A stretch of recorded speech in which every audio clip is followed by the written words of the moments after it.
let's talk about Nas. So this right here says Nas sends a message to Kendrick Lamar saying he wants to collaborate with him. It's just all about the artist. That would be great. I'd love to work with him. It just has to be smooth. Hopefully you be so kind to do a song with your brother. I mean, this is one of those collabs that everybody anticipates. Everybody wants to see Nas do a record with Kendrick. And this is what happens when you got two MCs that are great MCs. You want to get them on tracks together. They want to see this happen because you have two great artists. Nas, one of the great MCs to touch a microphone with Kendrick. I think that shit would do numbers. But let's see what Nas says. You're gonna see a Kendrick-Nas collab anytime soon. I feel like the streets also really need that. Oh man, you know, it's just all about the artist. Like when you get the chance to record and work together, to me it should feel like really natural, and you know, that would be great. I respect that. I feel like what he's trying to say here is what a lot of people would think. You can't rush shit that would be special. This shit would be a special collab. But imagine if this was a collab that was forced. People wouldn't appreciate that. As much as people would appreciate a Nas and Kendrick collab, I think we could appreciate it not being forced and making sure that it's something that's natural, even if it means you gotta wait for it. Oh, I'd love to work with him, but I feel like it just has to be smooth the way it connects, you know, because it got to be it just got to be fire. Anything I do with anybody, especially someone like him, I just want to take my time with. So we'll see. Hopefully, yeah, you'd be so kind to do a song with your brother. Man. All you MCs out there, man, give me a call, man. Got some verses here and there, you know, sometimes they hit or miss. I don't think that would be a miss. I think people would love to hear that collaboration. Not even just one collaboration, maybe a couple collaborations, you know? I think that would be great to see these two come together. And obviously, again, like we say, we don't want that shit to be, we want that shit to feel as natural as possible, you know, whatever the concept is. And sometimes it takes that long. I think the best music comes from either artists that are in the studio together working on a record, or an artist who's working on a record and has a good ear and could say, yo, I can hear Nas on this. You know what I mean? That's how a lot of these collaborations come together. And I think that's the best way to do it. Not like the other guys do where you just go to like said city and just, you know, collab with everybody. Yo, who's hot out here? Let's collab. Watch out. Shout out to Nas. One more time for Nas. Yeah. Yeah. Nas has been killing shit silently, by the way, as well, man. Like, we know he got that deal that they closed. Nas has been doing a lot of shit silently behind the scenes, and the best part about it, he doing that shit with class. You don't see Nas in no bullshit. He's quietly running the fucking game, bro. On comics as a kid, I talked about that when I first got into the game. Like, all the things that I used to do when I was young, I'm kind of doing them now. It's like all the things I set out to do. And that alone is fun because you can do it when you're grown, and you can do it the way that you want to do it. But just teaming up with Marvel is just next level, because it's like, you know, really? That's crazy, you know, so. And that's crazy because if y'all saw I did that video where I talked about Comic-Con, where that dude had the comments where he basically said that hip-hop was broke because they were going into Comic-Con, and I saw people in the comments saying, yo, what does Nas know about comics? Where, there you go right there. What the hell? Oh my God. He telling y'all, yo, he know about the damn comics. So people just talk, and it is what it is. I mean, I don't think it deserved any energy, but I just want to put that out. It's like a dream come true. Yeah. Who were some of the real rap superheroes for you growing up? Oh man, let's see, man. It was growing up. It was Melly Mel, Curtis Blow, Busy B, Kane, Rakim, Coogee Rap, KRS. Ice Cube, NWA, Slick Rick. Did I say Slick Rick? Nah, you didn't. I mean, yeah, those are the, forget it. Those are some legends. Who do you think are some like real rap superheroes of today? Some of whom you just named, I think, are still real rap superheroes today. They're superheroes forever, but all of us are.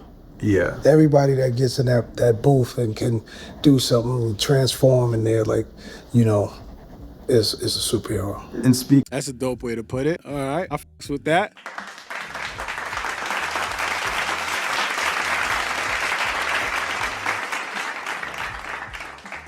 Get in that booth, transform, become a superhero. That means you have to really hone in on your lyrics. And this is why it's so important for you to write your own lyrics, for you to write your own music. So you're not a manufactured superhero out here. You know what I mean? Yeah, that part. Speaking of real rap superheroes, you have a lot of them on this Legend Has It album series. Yeah. That's going on right now. Mobb Deep's just came out as of the recording of this. Yeah. Classic. Do you have a favorite track off of that project? Wow. It's too many. I think the whole project just puts you in a place that no one's doing. All of the projects has been doing that.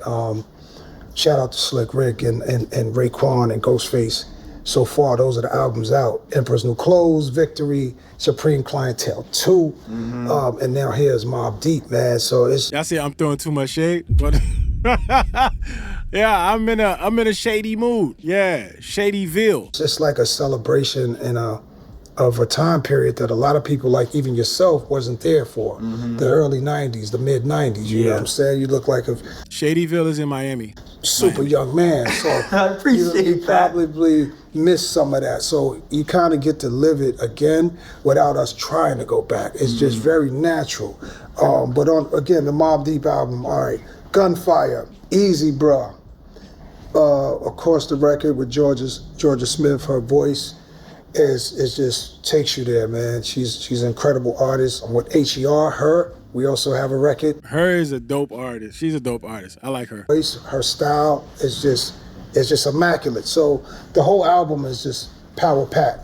And you know, I think one of the dopest things about this album series and also the comics is the restoring and maintaining of physical media. Speaking of physical media, I have a surprise for you. Our premiere complex issue, Nas. Yeah.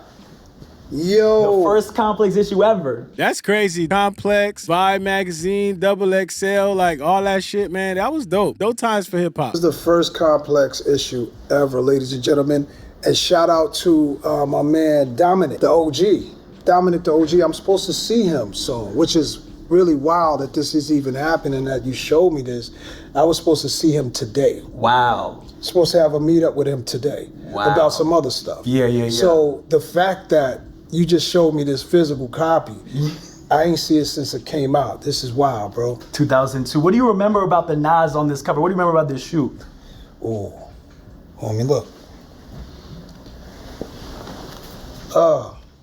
It just gets better with the day and the year. Yeah. It was a good time, and you know, I'm just grateful to have been able to take the journey from here to now. I'm happy, man. It's real. I'm glad I was able to show you this because I feel like this was a momentous. Hey, shout out to y'all that got collection of old magazines. I wish I had those magazines. I ain't buy any magazine. I ain't had no subscription. I was broke. I was broke. I'm broke, nigga. I'm broke. Couldn't buy a magazine. No. But shit, for y'all that still got them, dope. I'm pretty sure it's amazing to see like the physical copies. Everything is digital. It'd be dope to have the physical copies of a magazine, like a Double XL or Vibe magazine, something, man. This moment. Shout out to Dominic. Shout out, man. We're supposed to meet today. It's pushed to next week. Yeah. Classic. Yeah. Classic. Speaking of classic, you were saying, yes, I'm definitely a little bit on the younger side. I had to do some homework in my hip-hop history in general. Yeah, that's good. And you know, I think it's important. Complex, we name a best rapper alive every single year. Okay. Since its inception, we went back obviously and named the previous years when we started it. You have been named the best rapper. It's essentially like the MVP award each year. Yeah. You were named MVP 1994, a handful of years after that. And it's a tradition we do every year. So you are a part of that. I think it's salute. You know, obviously this year we are going to be doing it. There's a handful of names in contention, and with a legend like yourself, I'm curious. Like a few of the names that we're thinking about: Playboy Cardi, NBA YoungBoy are two that, amongst Kendrick, Clips, many others. But I'm curious of your perspective on the newer generation, like the Playboy Cardis, and what you see in them and how they affect the newer cats. And this is probably going to be an interesting segment here to watch. But one thing I do want to note, like you notice him saying that he's younger and he had to do his research into these artists. This is what hip hop is all about. It's not about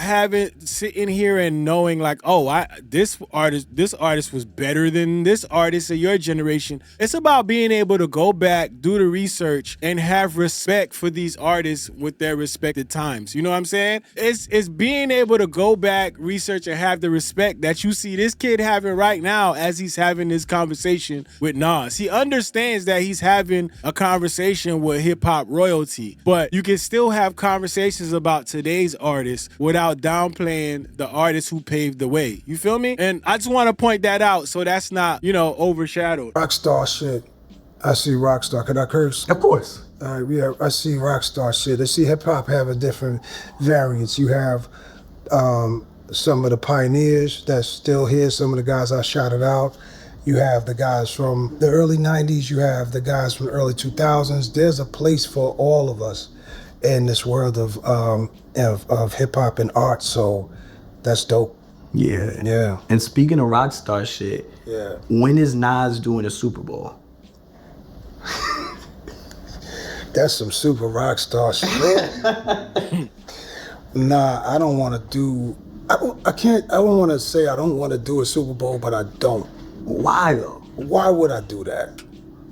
Just leave it to the professionals. You are the professional of professionals, Nas. What are we talking about? Your mouth. What's your thoughts on Nas at a Super Bowl? For the people that know Nas, for the people that know who Nas is and they know his discography, we would love to see him on the Super Bowl. But I feel like other people won't appreciate it. You know what I mean? And I feel like if they won't appreciate it, they don't deserve it. Like, that's how I look at it. If you won't appreciate an artist going on to the Super Bowl stage for who that artist is and what he would do, like, you don't deserve the shit. So you can get everything else, you know what I mean? But Nas definitely has the discography to do whatever the show he wants to do. That'd be interesting. Lee Shadow said, but yeah, others wouldn't appreciate the greatness of Nas. That's what I mean. If they won't appreciate it, they don't deserve it. Pink Starburst said his music will make certain people uncomfortable. I'm okay with that.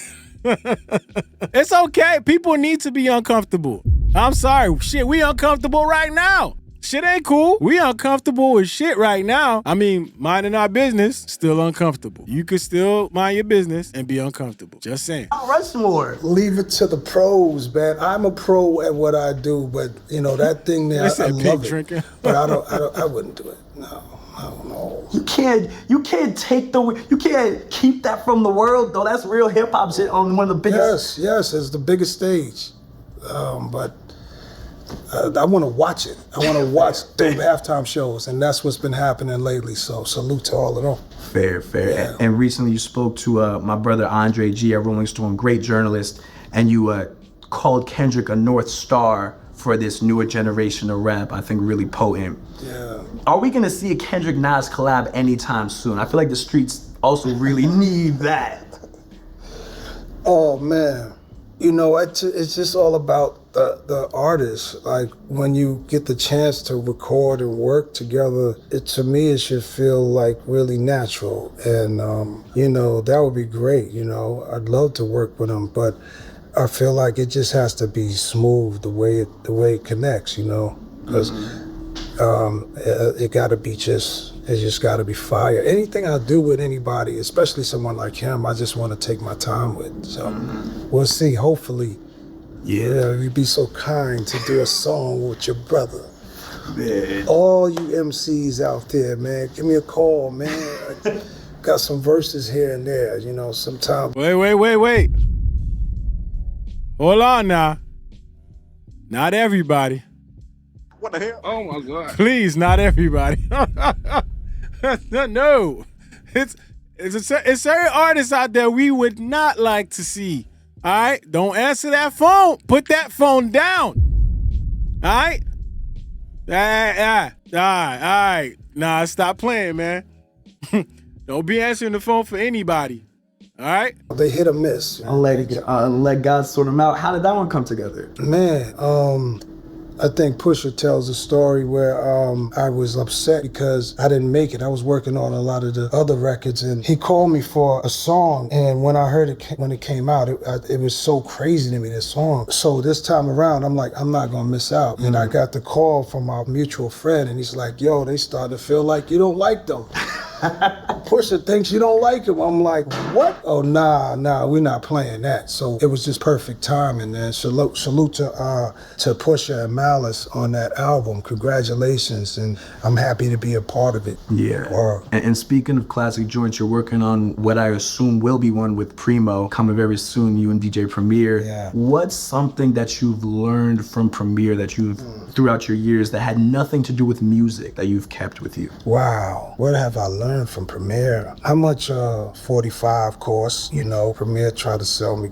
Nah, I'm just I mean, just really how to stick around in the game. Premier's got long years in the game. You know, he's in there before me, and he just knew how to keep a sound going and stick to what really is true to you. Premier stays Premier. You know, he's one of the only ones that's really been that great and has been consistently giving you his sound, and it brings you to a place of nostalgia, but it also makes you excited to work and try to rap on it. So he's just a cool, all-around cool dude. So taught me how to just be cool too. Clearly you are the master of cool, so you did a successful job at that. Thank you, brother. That's Cool J. Cool J is the master of cool. True.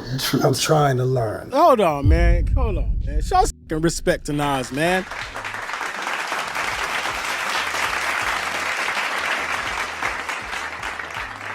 Y'all see how this man does this interview? The way he talks, the way he respects his peers, the way he talks about his fellow MCs. Come on, man. It's a masterclass in how you supposed to move, how you supposed to age gracefully in hip-hop. Nas is showing motherfuckers that shit. This is why Nas will always be top tier. These guys paved the way, man. And you'll never see no hating shit. You'll never see no disrespectful shit. Nas always paying homage to his peers, man, in hip-hop. Dope. No matter what happens with me, I'm always, babe, bruh. And I'm always like studying the greats, you know? Yeah. I mean, like, you are great. And speaking of just... man, appreciate it. Of course. And speaking of sticking around, like you just mentioned, I saw a quote recently that Alchemist said of, like, how we need to kill the narrative of people talking about, you know, rap is a young man's game. Because you have artists who are older, who are putting out great work. You've obviously proven that time and time again with the King's Disease trilogy, with the Magic trilogy. Do you agree with that sentiment? And do you feel like it's being seen more as of late, that older artists are able to still compete and still be present, and it shouldn't be considered a young man's game anymore?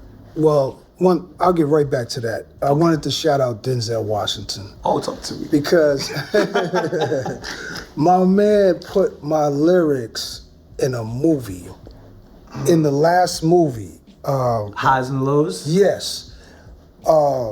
Directed by... I did not watch that yet. Did y'all watch that? Was it good? I did not watch that yet. I will, though. Spike Lee, Denzel Washington. I got the call. Yo, Denzel put your lyrics in a song, in a movie. And I'm like, if you had told me that would happen a long time ago, I needed a minute just to take that in. And then when I saw it, I'm like, wow, I think rap is timeless. And yeah, hip hop is timeless. Hip hop is, the first word is hip. So the whole purpose of hip hop is to remain hip, and it will be more hipper. It will be hipping and hopping longer than most of the genres that kind of are swept under the rug these days, because hip hop keeps reinventing itself. It keeps staying current. Being creative is a thing you can't, just turn off. Mm-hmm. It's just something that's in you that you were born with. So whether the trends change, whether this changes, the creative in you only grows. Yeah. So it is what it is. Yeah, that's why hip hop is forever. It's forever. Yeah, I believe that. I used to say hip hop is dead. It's kind of dead. But we have to. He just casually threw that. He said, yeah, it's kind of dead. Oh my God. Yeah, hip hop. I say hip hop's dead. Yeah, that shit dead, nigga.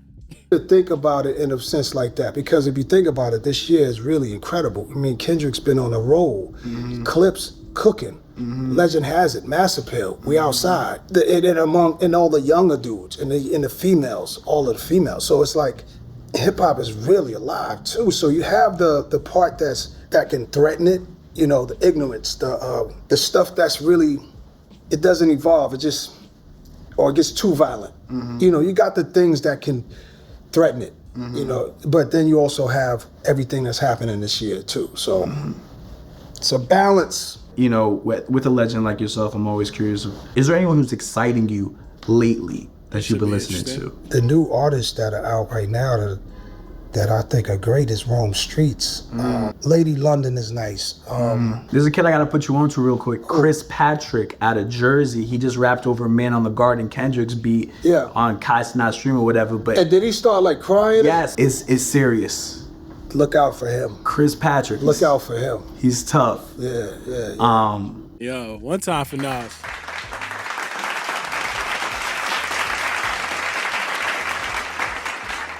Shout out to Chris Patrick too. Chris Patrick has been getting a lot of things been moving for that young man. So shout out to him, man, doing his thing. That's a testament right there that, you know, that one opportunity could change a lot of things for you. I mean, obviously it's a long journey to get there, but it's all about resilience, right? It's just keeping on with the fight.